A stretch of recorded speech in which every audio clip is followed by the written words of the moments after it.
Hey everyone, in this video I'm going to show you how to use two-look TCP for solving the last three triple step of FTO.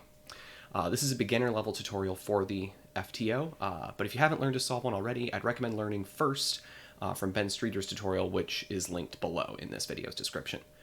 When you get to the last three triple step, you can either learn the method in Ben's tutorial or come back here to learn this alternative way to approach L3T.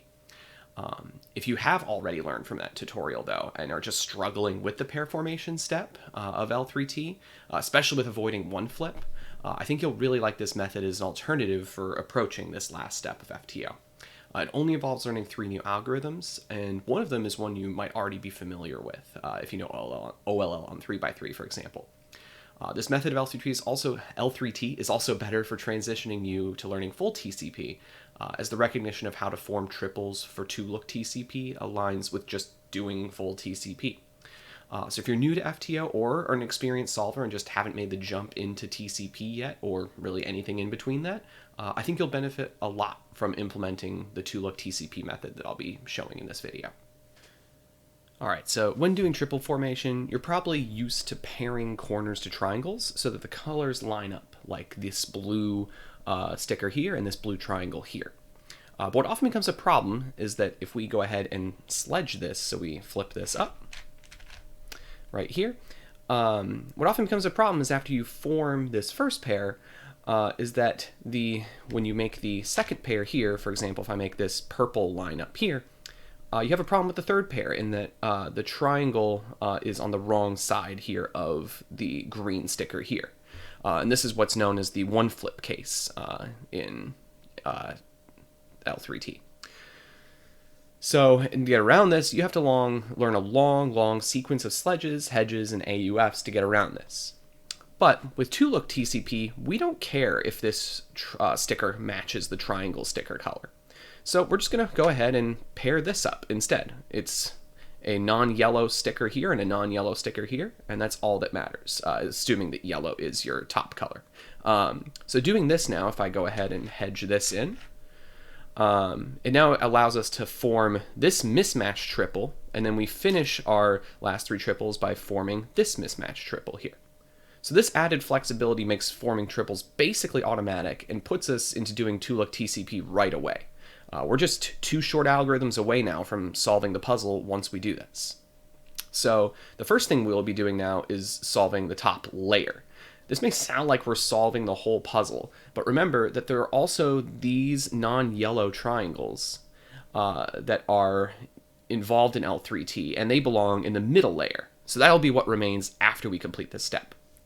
So to solve the first step, we're going to look at the flipped corners here, so these two corner pieces on the back side of the FTO, at least if you're holding the two flipped corners in the back. And we're going to look at this bar here and see which corner lines up to the back bar here. And we can see here that this corner does. So if we start by doing a sledge with this corner into this slot, and if it were matched on this side, we would start with a sledge into that slot. So we're going to start doing, I guess, what would be a hedge into this slot. And we can see here that that solves the entire upper layer.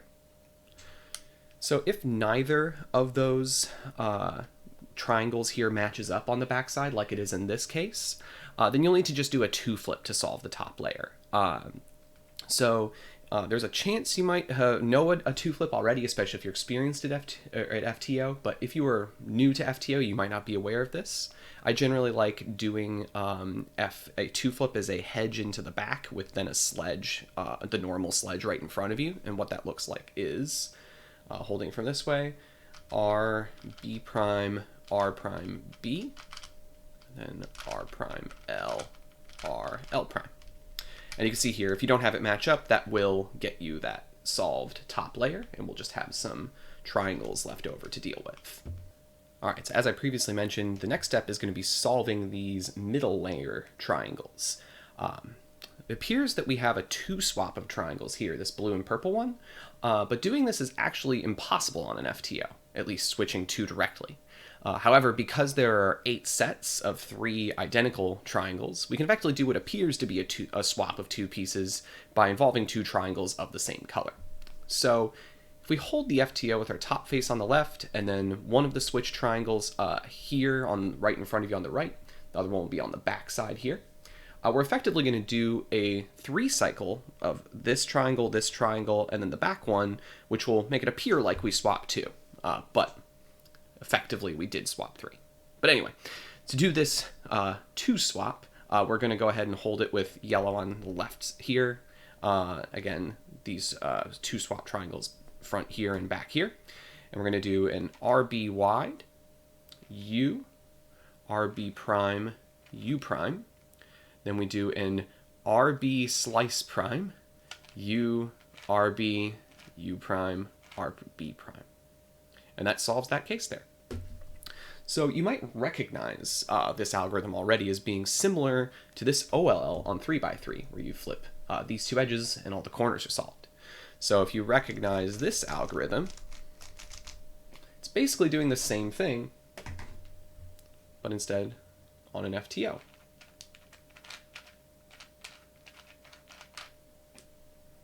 So if you know that already, this should be a pretty quick one to learn.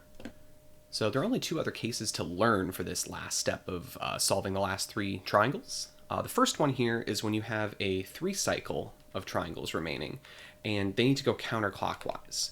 So you can see here this green needs to go back here, purple needs to go here, and blue comes back to the front here. So we're going to hold the puzzle with the yellow side on the left. Doesn't matter which way you orient it, since it's just doing a cycle no matter what. And then what we're going to do is perform this algorithm. So we do a U, F slice, U, F, U prime, F slice prime, U, F prime, U.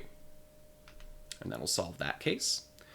If you have the clockwise case, so the one that goes from the front here, back here, to here, and then back, hold it the same way with it on the left, and we're just going to do the inverse of that case. And that goes U prime, F, U prime, F slice, U, F prime, U prime, F slice prime, U prime.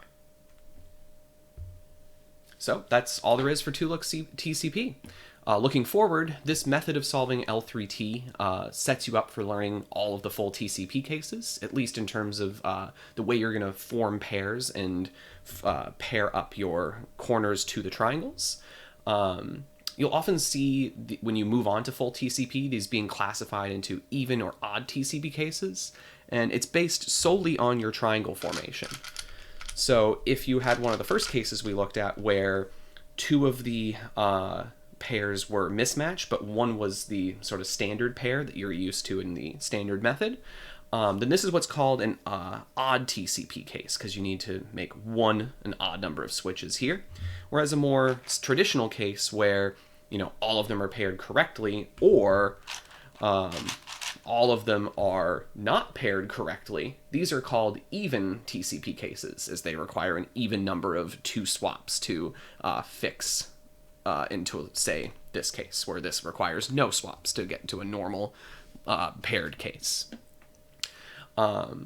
So some things to note about even and odd. If you have an even case, then no matter what, you're always either going to skip the second look, where you have to solve the 3 triangles, or you'll always have a 3 cycle. Meanwhile, if you have an odd case here, you're always going to get the 2 swap. There's never a skip, there's never a 3 cycle, it'll just always be a 2 swap.